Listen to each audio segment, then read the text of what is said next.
Acum o să vorbim un pic despre postarea temelor și urmărirea activității elevilor.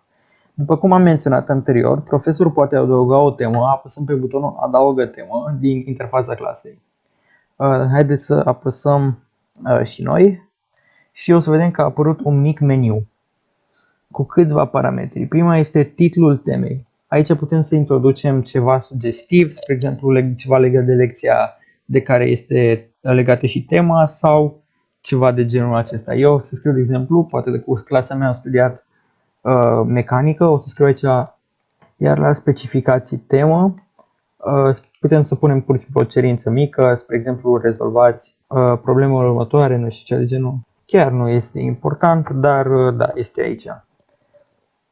Aici la data de predare noi putem să setăm data în care elevii trebuie să posteze tema. Hai să zicem de exemplu că au până la finalul săptămânii, deci până în 22/11/2020.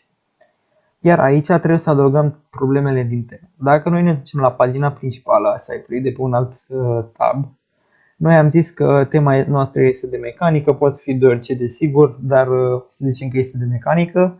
Eu m-am dus aici la probleme de mecanică și vreau să selectez câteva probleme, spre exemplu Lucky Miss, unghiuri de viteze și aruncări pe verticală. Prima este Lucky Miss, așa că aici o să caut problema Lucky Miss.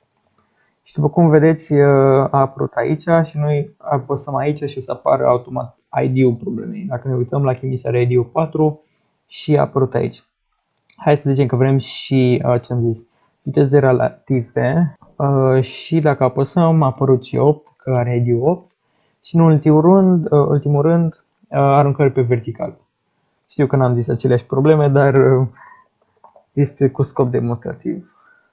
Și avem problemele 4, 8, 10. Desigur, ID-urile nu trebuie să fie în ordine crescătoare, așa este nimerit, pot să fie în orice ordine. O să apăsăm acum pe Adaugă temă, prima noastră temă pe care am postat-o. Avem titlul temei, cerința sau specificațiile și cele 3 probleme atașate. Aici avem un deadline, de exemplu, putem vedea aici data la care noi trebuie să predăm, de asemenea cât timp este rămas, în caz că vrem să vedem astfel. Aici avem starea temei pentru fiecare elev, noi avem un singur elev, avem practic numele și username-ul, cele 3 probleme, numărul de probleme rezolvate din temă, momentan este 0 pentru că nu am făcut nicio problemă. Numărul problemelor încercate, asta este în cazul în care elevul încearcă să rezolve o problemă, dar nu îi iese, că nu reușește să obțină răspunsul corect, și numărul de probleme nefăcute, 3. De asemenea avem un procentaj, asta este o chestie utilă, spre exemplu dacă vreți să dați o notă bazată pe temă, puteți să dați în funcție de procentaj.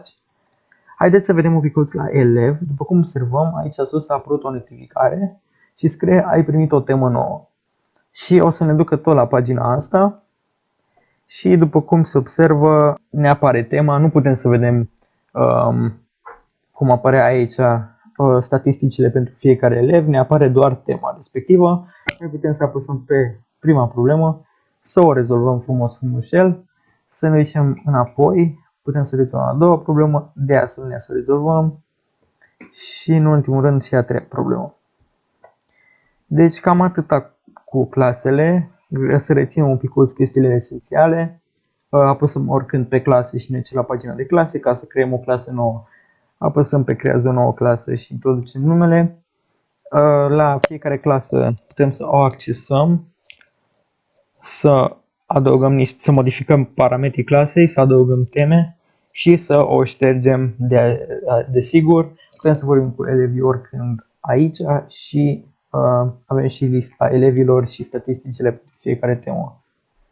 Dacă aveți nelămuriri, vă rugăm să ne contactați aici la subsolul oricărei pagini, o să vedeți aici butonul de contactează-ne